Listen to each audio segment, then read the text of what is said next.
Alright, I want to go over what the reactions are in statics for equilibrium. So we're going to start with some of the basics, and then we'll work our way into 3D.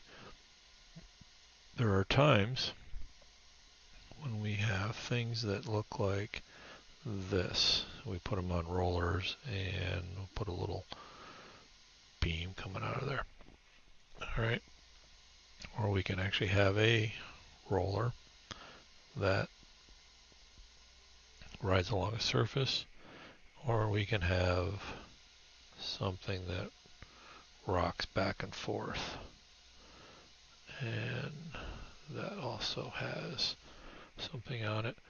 And the last one would be anything that just has a plain round edge on it. I don't like that. Alright, so those are all considered a reaction that does this. So if this is the surface of any of those, you're just going to look at it as this, okay?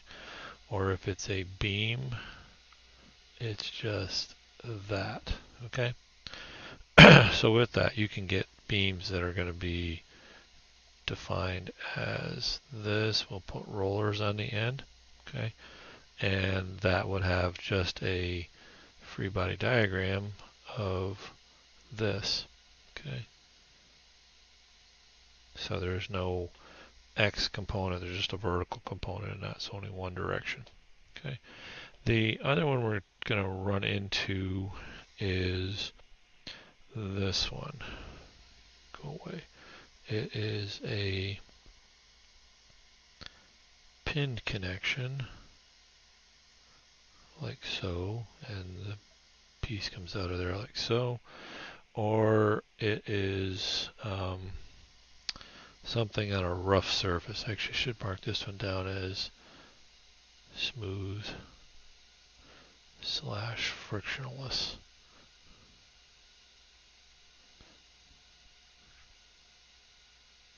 They don't always exist, but that's pretty much what we're looking at. Alright, it could be this one, but on a very jagged surface here, so we get caught, so we got a rough surface. And the other famous one is we just pin the how do I draw this one? I want to draw this like we'll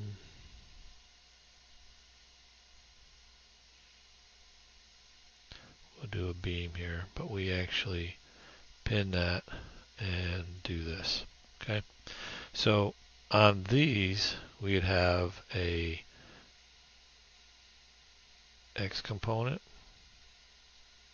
and we'd have a Y component. And I guess as long as I'm having fun, I should have done that up here.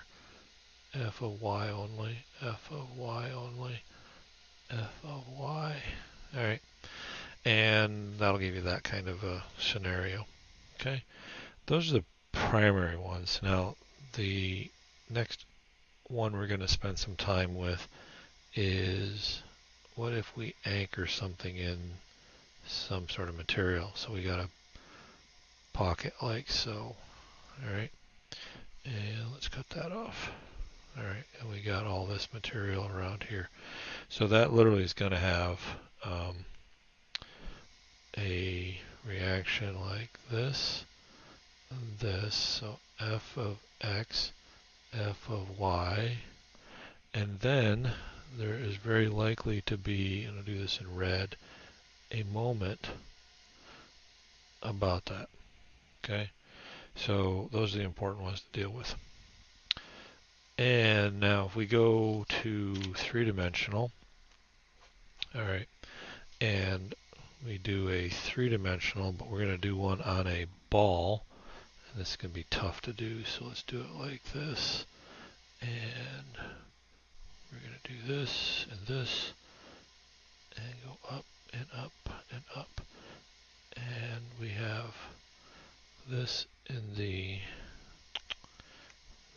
do that like that. Let's do it like this. There we go. So we got a direction this way. We got a direction this way. We're going to wind up with just a force vertical in this particular case. But we can also do this in 3 dimensions. And this is going to be fun to draw. Bear with me.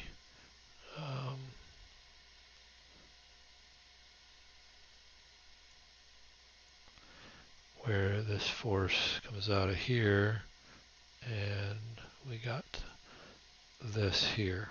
Okay, so think of this one as a caster. What we're going to wind up with is force in the Y, and then we're going to have a force.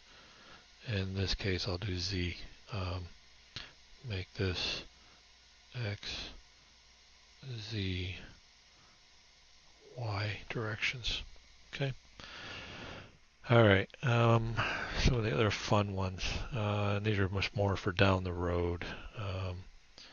And I'd recommend you go read this in the textbook someplace. But we can have universal joints.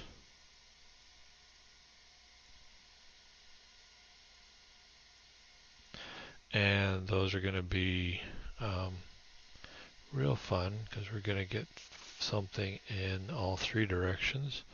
So f of x, f of z, f of y, and then we're going to get a moment about that, a moment about that, and a moment about that. So m in the z, m in the x, and m in the y. Okay, and a universal joint is something that looks like this. This can be a really bad picture of it, but we got a yoke and a yoke, and then we have a piece that comes down, and we got a yoke here that goes off like that, and it interlocks like so. All right, the next one are bearings, and for most of our problems you're not going to see these, but you will start seeing these in statics. So we have a bearing block that looks like this and comes over, up and over and around, and then goes over. Sorry, it should be round there.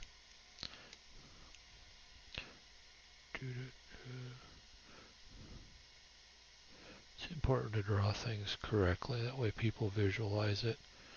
So work on your sketching as you do this stuff.